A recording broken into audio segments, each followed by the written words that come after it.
Pria ini bisa menjadi dewa dalam sekejap. Namun ia justru menolak gerbang dewa yang muncul di hadapannya. Ternyata, sejak kecil ia diperlakukan dengan tidak manusiawi. Di mata orang tuanya, hanya adik laki-lakinya yang memiliki kekuatan terpendam yang penting. Setiap hari ia hanya bisa memandangi makanan lezat di meja makan dari kejauhan. Yang tersisa untuknya hanyalah sisa makanan dingin. Terkadang, jika terlambat, ia bahkan harus berebut makanan dengan anjing. Melihat keluarga bertiga yang harmonis, hatinya dipenuhi rasa sakit. Beberapa tahun kemudian, ia dituduh membunuh kedua orang tuanya, dan menjadi bahan gosip teman-temannya. Ia menutup diri, dan ketika dihadapkan dengan makanan panas, ia terbiasa menuangkan es batu sebelum menelannya. Tanpa disadarinya, ia memiliki kekuatan yang luar biasa. Bahkan gerbang dewa yang didambakan banyak orang, muncul dengan sendirinya di hadapannya. Dihadapkan dengan kesempatan untuk naik ke tingkat dewa, ia tidak pernah membukanya.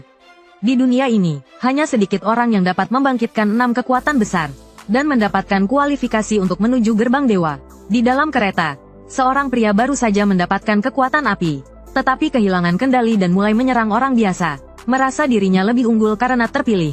Ia merasa seolah-olah dunia harus tunduk padanya. Pria itu mencoba melarikan diri, tetapi langsung dikremasi.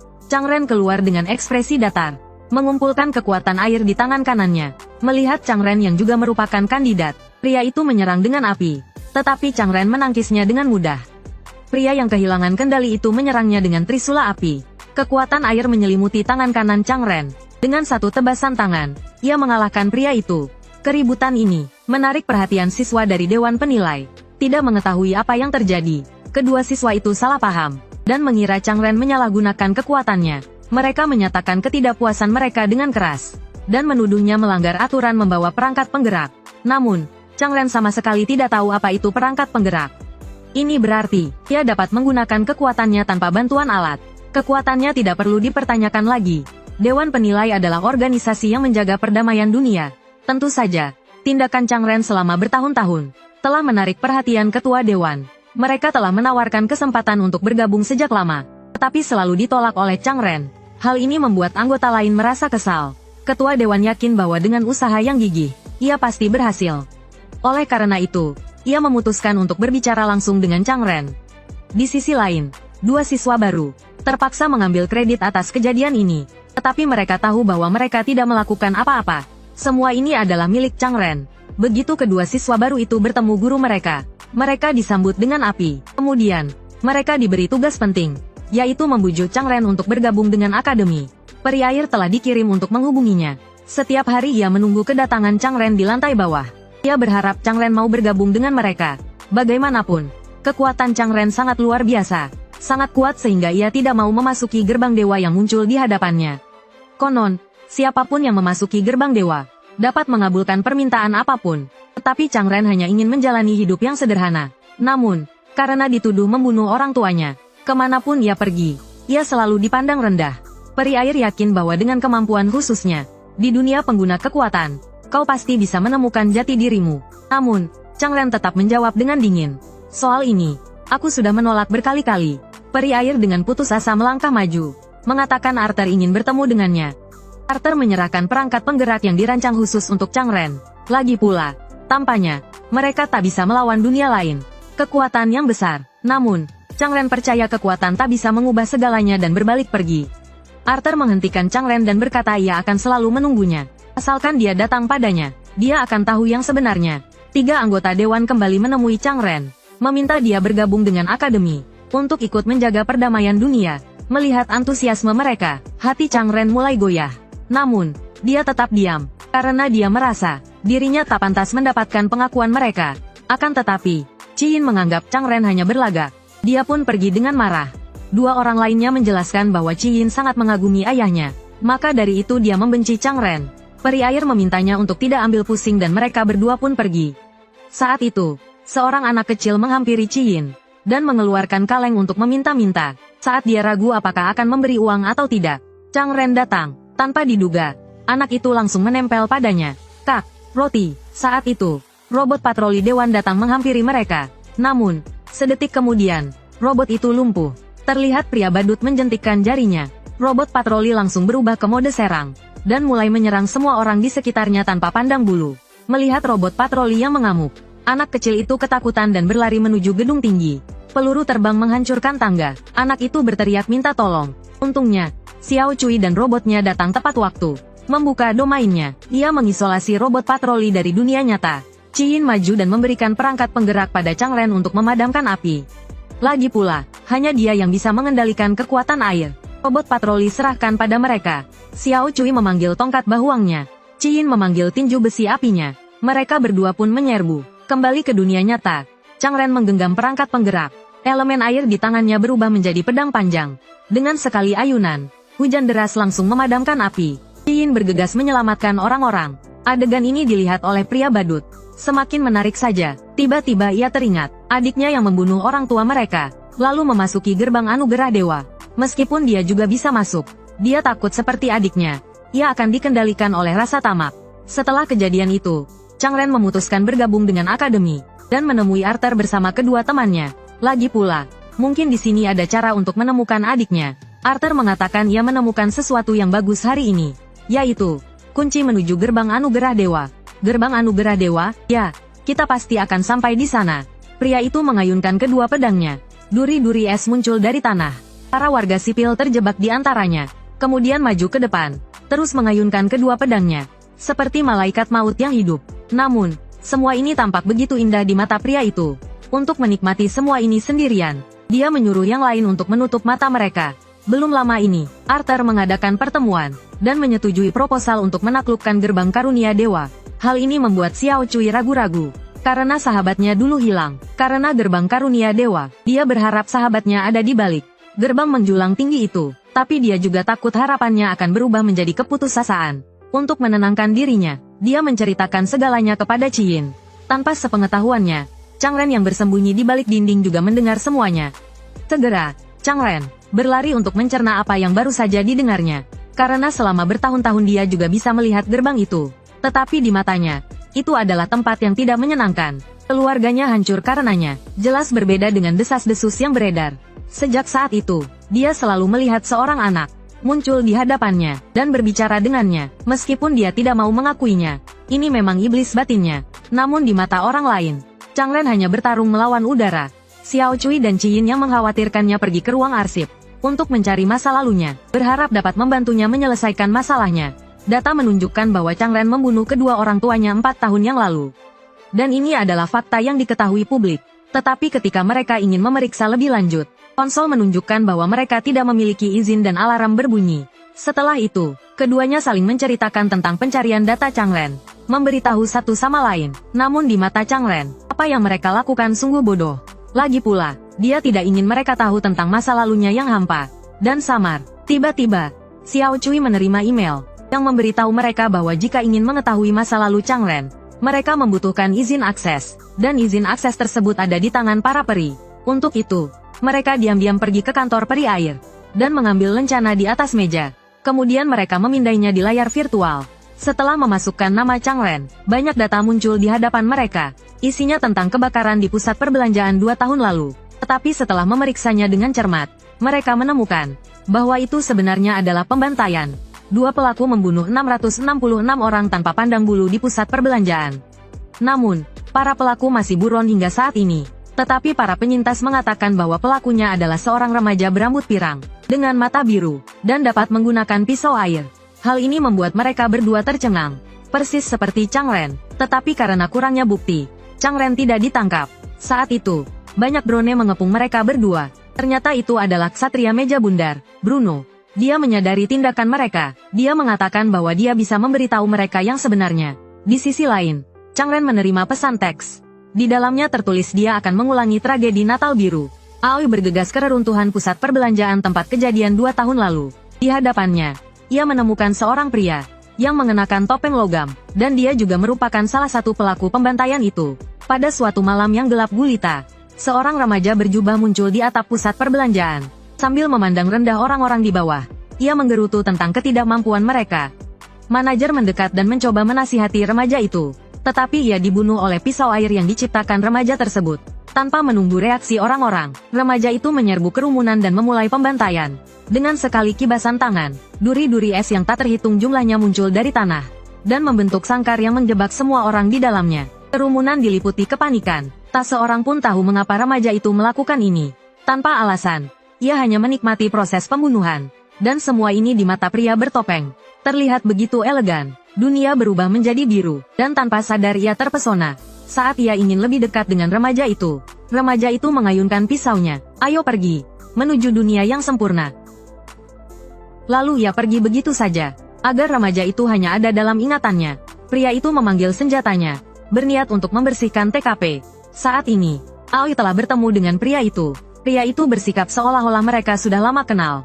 Aoi langsung mengerti bahwa pria itu pasti pernah bertemu adiknya. Tapi dia tidak membongkarnya. Dia sangat ingin tahu kabar adiknya. Saat itu, Bruno turun dari langit dan memisahkan mereka berdua. Dia langsung mengenali pria bertopeng itu sebagai Schrödinger. Schrödinger hanya menggerakkan jarinya, dan memanggil sekelompok robot terbang, yang langsung mengepung mereka. Midori dan Akane masing-masing memanggil senjata mereka untuk melawan. Aoi memanggil pisau air dan berlari menuju Schrödinger. Kemana dia pergi? Kau yang disebut Aoi. Tak disangka, pria itu ternyata pengagum rahasia adiknya. Dengan sekali kibasan, ia memanggil robot tempur. Bangunlah, Samidare, lalu bunuh mereka semua. Menghadapi teknologi dan kekejaman ini, Aoi memutuskan untuk tidak lagi menyembunyikan kekuatannya. Tak disangka, Bruno datang dan menangkis serangan untuknya. Dia jelas tidak tahu kalau Aoi selama ini hanya berpura-pura lemah. Schrödinger terus memperhatikan pertarungan. Ini adalah boneka tempur yang dia buat. Berdasarkan adik Aoi, di dalamnya tercurah rasa cintanya pada adik Aoi. Melihat Aoi yang terus mengayunkan pisau airnya, ia kembali teringat remaja tampan itu. Pertarungan yang indah membuatnya terpesona. Meskipun Aoi bisa langsung mengalahkan musuhnya, dia memilih untuk menahan diri, dan bekerja sama dengan Bruno untuk menyerang bagian bawah tubuh musuh. Lalu ia menendangnya ke udara. Aoi melompat dan menebas musuh. Saat Aoi menarik pedangnya, Midori dan Akane juga berhasil menyelesaikan pertarungan mereka. Schrödinger tidak ingin berlama-lama dan langsung pergi. Aoi yang lain, kita pasti akan bertemu lagi suatu hari nanti. Bruno mendekat dan bertanya, siapa sebenarnya pelaku tragedi Natal Biru 2 tahun lalu?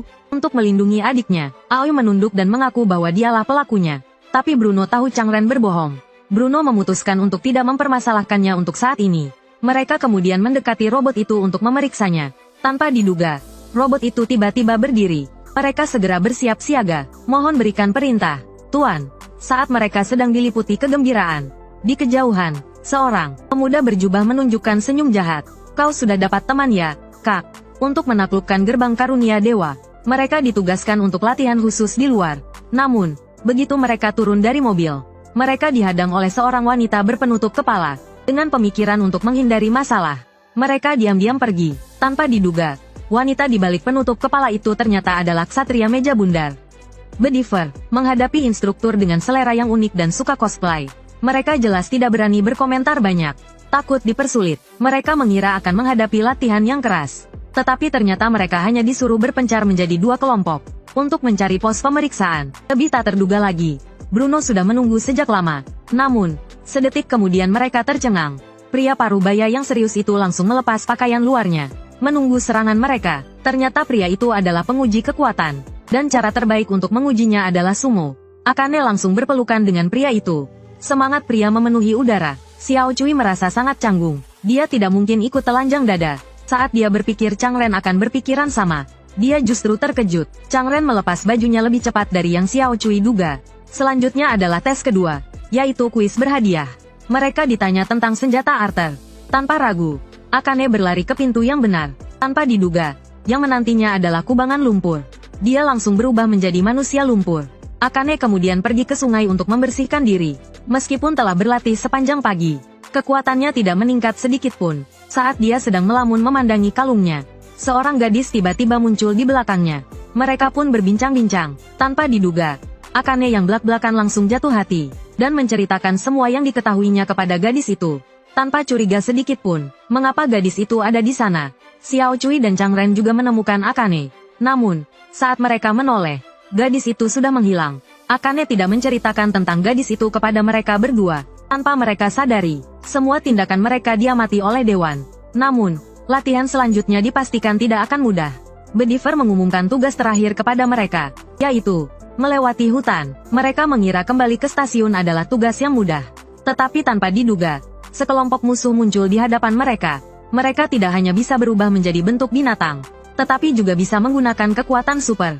Mereka segera memanggil senjata mereka. Namun, karena kalah jumlah, mereka langsung terkepung. Tetapi tujuan mereka hanyalah kembali ke stasiun. Tidak perlu bertarung dengan mereka. Dipimpin oleh Akane, mereka berhasil lolos dari kepungan. Namun, saat melewati reruntuhan, Akane tertarik oleh aura yang familiar.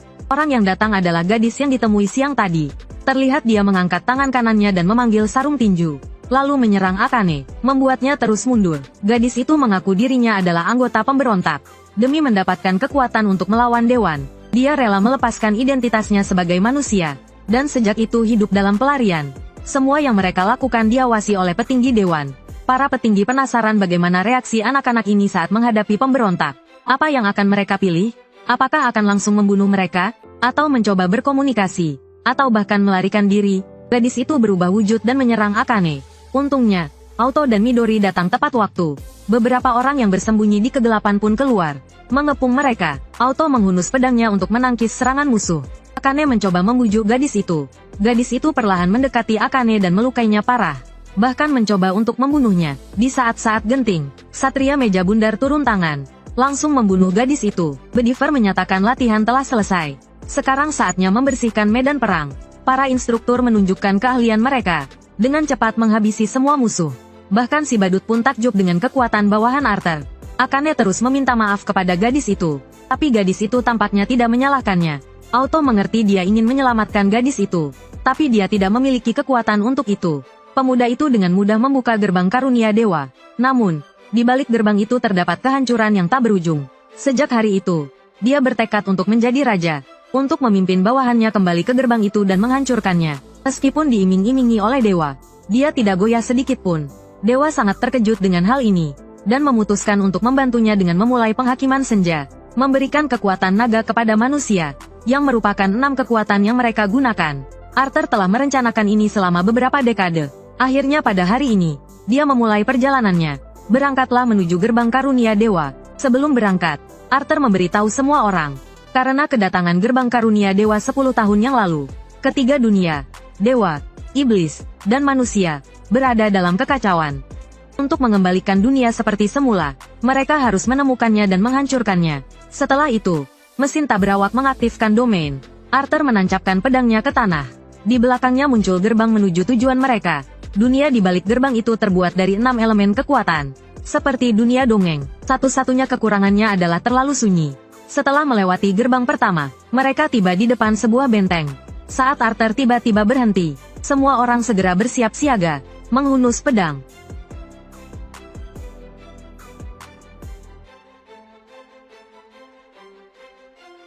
Mesin-mesin tabrawak yang tak terhitung jumlahnya terbang keluar dari kolam, mengepung mereka. Saat si badut menjentikkan jarinya, mesin-mesin tabrawak itu mulai menembak. Mereka menerobos kepungan sambil melindungi Arthur. Waktu mereka terbatas, mereka tidak bisa berlama-lama di sini. Berkat usaha semua orang, mereka akhirnya mencapai benteng. Di hadapan mereka, terdapat tangga ganda berbentuk es yang panjang. Di ujung tangga itulah letak pintu terakhir. Jika mereka melewatinya, mereka dapat berhadapan langsung dengan gerbang anugerah dewa yang legendaris. Namun, musuh mereka bukan lagi mesin tabrawak, melainkan dewa Norse yang sesungguhnya. Dan jumlahnya ada 6, masing-masing memancarkan aura yang sangat kuat. Menghadapi mereka yang kuat, manusia hanya bisa tunduk. Tetapi Arthur tahu ini adalah kesempatan terakhir umat manusia. Ia segera memerintahkan Ksatria Meja Bundar untuk menahan para dewa. Sementara ia memimpin beberapa murid untuk terus maju. Meskipun Ksatria Meja Bundar sama sekali bukan tandingan para dewa, setidaknya mereka bisa mengulur waktu. Tak disangka, di tengah perjalanan, 3 orang terlempar mundur oleh Dewa Api. Gawain maju untuk menghalangi Dewa Api, tapi senjatanya langsung dihancurkan, dan Gawain pun tewas. Paman melompat dan menangkap Gawain, menyerahkannya kepada Arthur, lalu menutup pintu gerbang. Ia berdiri teguh bagai benteng. Melihat Gawain mati di tangannya, Arthur tahu ia tak punya waktu untuk bersedih. Ia meletakkan Gawain dan terus maju. Ksatria Meja Bundar lainnya tetap teguh menahan para dewa, tetapi perbedaan kekuatan mereka terlalu besar. Satu persatu ksatria tumbang. Hanya Tristan yang berhasil lolos. Ia memberitahu Arthur tentang situasi pertempuran. Ia tidak tahu bagaimana nasib anggota lainnya. Melihat Tristan yang tumbang, Arthur tetap tanpa ekspresi. Tetapi Changren tahu Arthur memikul banyak beban. Ia tidak boleh berhenti di sini. Setelah berlari beberapa lama, mereka akhirnya melihat gerbang anugerah dewa yang sesungguhnya. Sebuah kekuatan misterius mencegah mereka mendekat. Arthur melawan kekuatan besar yang menekannya dan terus maju. Untungnya, gerbang anugerah dewa akhirnya terbuka. Namun, dunia di dalam gerbang gelap gulita, seolah ada sesuatu yang mengawasinya. Sebelum ia sempat bereaksi, seorang wanita terbang dan mendorong Arthur masuk ke dalam gerbang. Gerbang itu kemudian tertutup. Ketiga orang lainnya tertinggal di luar. Arthur bertarung di dalam. Lawannya adalah replika yang dibuat untuk melindungi manusia. Tak disangka ia muncul di sini. Tetapi ia tak punya waktu untuk berpikir. Ia terus mengayunkan pedangnya untuk menangkis serangan. Meskipun lawannya berwajah loli, kekuatannya tidak bisa diremehkan. Menghadapi musuh yang melesat ke arahnya, Arthur mengayunkan pedangnya dan memotong kedua lengannya. Pedangnya tertangkap erat. Arthur melepaskan petir untuk menghancurkan lengan itu dan memukul mundur musuhnya. Teringat bawahannya yang telah melindunginya sampai ke sini. Ia mengabaikan keselamatannya dan maju untuk membunuh musuhnya. Saat itu, mereka terus-menerus menyerang gerbang. Tetapi tidak ada hasilnya. Kemudian, seorang ksatria yang selamat datang ke tempat itu. Ternyata, saat gerbang anugerah dewa terbuka, perjanjian mereka telah berakhir. Mereka kembali ke tempat asal mereka. Arthur telah menyelesaikan pertarungannya. Ia duduk di tanah dan terengah-engah. Saat itu, badut muncul kembali. Dia memegang pedang Raja Kegelapan, dan memaksa Arthur untuk memilih. Memegang pedang dan menjadi raja miliknya sendiri, atau mati di sini. Dihadapkan dengan pilihan yang mustahil ini, Arthur tahu dia seperti domba yang akan disembelih. Tapi dia tetap tidak menyerah. Melihat ini, si badut melemparkan pedangnya, dan bersiap untuk mencari raja berikutnya. Tapi Arthur jelas tidak ingin dia berhasil. Setelah meletakkan pedang Raja Cahaya, dia mengambil pedang Raja Kegelapan dan berdiri. Berusaha untuk membunuh si badut. Tapi dia tidak menyadari bahwa dia telah dijebak. Aura kegelapan yang tak terbatas langsung menyelimuti Arthur. Beberapa orang di luar masih menunggu di depan gerbang. Para ksatria yang datang belakangan yakin Arthur pasti akan berhasil. Tiba-tiba, gerbang terbuka. Arthur, memegang pedang Raja Kegelapan, perlahan berjalan ke arah mereka. Lalu dia menusukkan pedangnya ke tubuh ksatria itu. Mereka baru menyadari bahwa si badut adalah bos terakhirnya. Melihat ksatria yang mundur terus, Arthur tak bisa berhenti meneteskan air mata darah. Saat ksatria itu roboh, gerbang pemberian Tuhan pun tertutup. Sekitar mereka mulai runtuh. Mereka pun jatuh ke dalam jurang yang tak berdasar. Saat itu, sebuah menara tinggi muncul dari tanah. Berdiri tegak di tengah kota. Duduk di puncak menara adalah Arthur yang telah menjadi jahat. Pria itu adalah Raja Dunia. Dia mendirikan Dewan Perwakilan, membiarkan orang-orang hidup damai, dan juga untuk menjaga keseimbangan antara dunia dewa, iblis, dan manusia. Dia berperang di gerbang karunia Tuhan. Tapi dia ditipu dan dikendalikan oleh si badut. Menjadi boneka yang bisa dia kendalikan sesuka hati. Setelah melukai mantan bawahannya, dia pergi. Seluruh dunia pun runtuh. Yang lain jatuh ke dalam jurang tak berdasar. Saat mereka bangun, mereka menyadari bahwa mereka masih hidup. Yang menyelamatkan mereka adalah Sinterklas di depan mereka. Sinterklas berkata, tinggi Dewan Perwakilan telah dikendalikan oleh si badut. Dan merahasiakan dari Arthur, tentang Natal biru yang disebabkan oleh adik Ao. Kematian ayah Akane. Dan hilangnya teman Midori. Dia menduga si badut berencana membuka gerbang karunia Tuhan, dan memulai ulang dunia. Setelah mengetahui niat si badut, Arthur mulai merencanakan untuk menghancurkan gerbang. Namun, takdir berkata lain. Sekarang Arthur telah dikendalikan. Apa yang akan terjadi pada dunia tergantung pada keputusan mereka. Dia akan menyelamatkan Arthur, tapi kekuatannya sendiri terbatas. Lalu dia berlutut dan meminta bantuan mereka. Malam harinya, bocah lelaki itu muncul lagi di depan Ao. Bocah itu bertanya pada Ao apakah dia ingin mengubah masa lalu atau masa depan. Dia telah lama memikirkan pertanyaan ini, tapi masa lalu dan masa depan tidak memiliki arti baginya. Jadi dia tidak memilih keduanya. Bocah itu sangat puas dengan jawaban jujur Ao. Keesokan harinya, 3 orang lainnya membuat pilihan. Mereka akan kembali ke Dewan Perwakilan. Mereka pikir semuanya salah Arthur. Bahkan jika mereka pergi ke gerbang karunia Tuhan lagi, itu hanya akan sia-sia. Ao dan 2 lainnya sedikit marah. Tapi mereka tidak menyalahkan siapapun. Karena Akane ingin tahu penyebab kematian ayahnya. Xiao Cui ingin tahu kabar sahabatnya. Dan Auto ingin tahu, mengapa adiknya menjadi seperti itu. Jadi mereka harus pergi ke gerbang karunia dewa. Semua ini diamati oleh Santa Claus di sudut. Karena dia tahu Dewan sudah dikendalikan secara diam-diam. Tapi dia tidak memberitahu siapapun. Sebelum mereka pergi, mereka bersumpah tidak akan membocorkan keberadaan mereka. Namun pada hari yang sama, mereka menceritakan semua pengalaman mereka. Dan membawa badut ke tempat persembunyian mereka. Mereka tidak menyangka Santa Claus punya rencana cadangan. Saat mereka pergi, dia mengaburkan ingatan mereka. Badut merasa ditipu, dan dengan ramah bertanya pada pengkhianat, Untuk membersihkan namanya, dia segera menemukan cara. Selama dia memberitahu guru mereka bahwa Auto dan yang lainnya dalam bahaya, mereka akan membawa mereka ke tempat persembunyian yang sebenarnya. Saat itu, ajal mereka akan tiba. Mengenai rencana ini, pria bertopeng harus mengakui, otak anak muda memang cerdas. Saat Auto dan yang lainnya menyadarinya, penghalang sudah diaktifkan. Pengkhianat itu berteriak dari luar, meminta mereka untuk menyerah. Dewan akan mengampuni mereka. Santa Claus mengatakan masih ada waktu untuk menyesal. Tapi ketiganya tetap teguh pada pilihan mereka. Meskipun jalan di depan penuh bahaya, mereka ingin berjuang untuk diri mereka sendiri. Mendengar ini, Santa Claus sangat senang. Dia menyuruh mereka melarikan diri selagi ada kesempatan. Musuh di luar akan dia tangani. Robot itu terus maju dan mulai merobohkan gedung. Saat mereka sampai di gerbang utama, tiba-tiba terjadi ledakan, berubah menjadi PM2.5 di udara. Asap menghilang. Santa Claus membawa gada seberat ratusan ton, dan memandang rendah semua orang. Ya, dia akan pamer. Dengan satu ayunan, dia menyebabkan ledakan besar. Badut menemukan Maliang, dan menulis beberapa cerita di buku. Cahaya hijau menyala, Auto dan dua lainnya langsung menghilang. Ketiganya menghilang. Akane, kau di mana? Auto, namun, Akane yang baru saja teleportasi, langsung dikepung oleh banyak mesin tak berawak. Saat itu, semburan api datang dengan cepat, dan langsung menghancurkan banyak mesin tak berawak. Kau tak berdaya menghadapi para antek ini? Akane mengira orang yang datang adalah ilusi yang diciptakan musuh.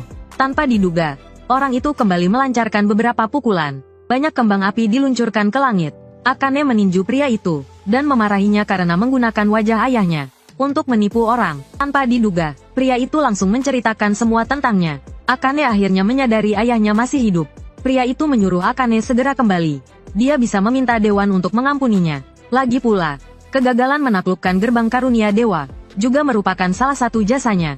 Meskipun gerbang karunia dewa membawa kehancuran bagi dunia, tetapi melalui penelitian di gerbang, mesin penggerak dan subruang telah mereka kembangkan. Jika gerbang anugerah ilahi dihancurkan, keseimbangan dunia akan terganggu. Meskipun begitu, Akaoni sangat membenci tindakan mereka yang mengorbankan sekutunya sendiri demi kebaikan yang lebih besar. Dia tidak akan pergi begitu saja. Dia punya jalannya sendiri. Ayah dan anak itu pun bertarung.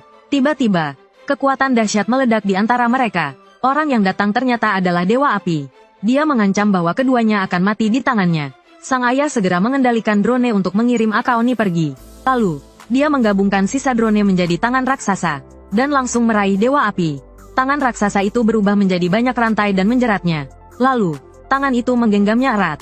Tanpa diduga, Dewa Api langsung melepaskan diri, dan menusuk dada pria itu dengan pedangnya. Dengan sisa napasnya, dia meraih Dewa Api, dan memeluknya. Lalu, dia mengaktifkan bom bunuh diri. Di sisi lain, Midori menemukan temannya. Mereka baru saja akan berbincang. Tetapi Dewa Norse tiba di sana, dan langsung menjatuhkan mereka. Midori bangkit dan berlari, untuk mengalihkan perhatian Dewa Norse. Tanpa disangka, jalan di depannya buntu. Dewa Norse melempar tombaknya untuk serangan terakhir. Namun, temannya melindunginya dari serangan itu, dan dengan sisa tenaganya, mendorong Midori ke laut. Di sisi lain, Aoi bertemu dengan peri air. Ternyata, peri air bisa melihat anak kecil itu. Dipandu oleh anak kecil itu, mereka sampai di sebuah gerbang. Di dalam gerbang, ternyata adiknya sedang menunggu. Lama tak jumpa. Aku sangat merindukanmu, Kak. Pria itu tidak menyangka bahwa Aoi yang tampak lemah hanya perlu berteriak, berhenti, untuk melukainya parah. Ternyata, Aoi selama ini menyembunyikan kekuatannya. Melihat peri air yang terbaring di pelukannya, untuk pertama kalinya Aoi memiliki niat membunuh. Namun, adiknya sangat senang, karena akhirnya dia melihat sisi asli Aoi. Rupanya, sebelum adiknya menjadi kandidat yang layak, orang tua mereka selalu mengikatnya di pohon saat hujan. Karena dia tidak memiliki kekuatan, Aoi hanya bisa menyaksikan penderitaan adiknya. Agar adiknya dihargai, Aoi mulai melawan orang tua mereka, dan dengan sengaja berpura-pura tidak mampu. Dalam tes kemampuan, lama-kelamaan, posisi mereka bertukar. Aoi menggantikan adiknya diikat di pohon. Untuk melampiaskan kekesalannya, adiknya diam-diam membakar jendela, untuk melindunginya. Aoi mengaku bersalah. Akibatnya, dia dipukuli habis-habisan oleh ayahnya, dan dibuang ke kandang anjing.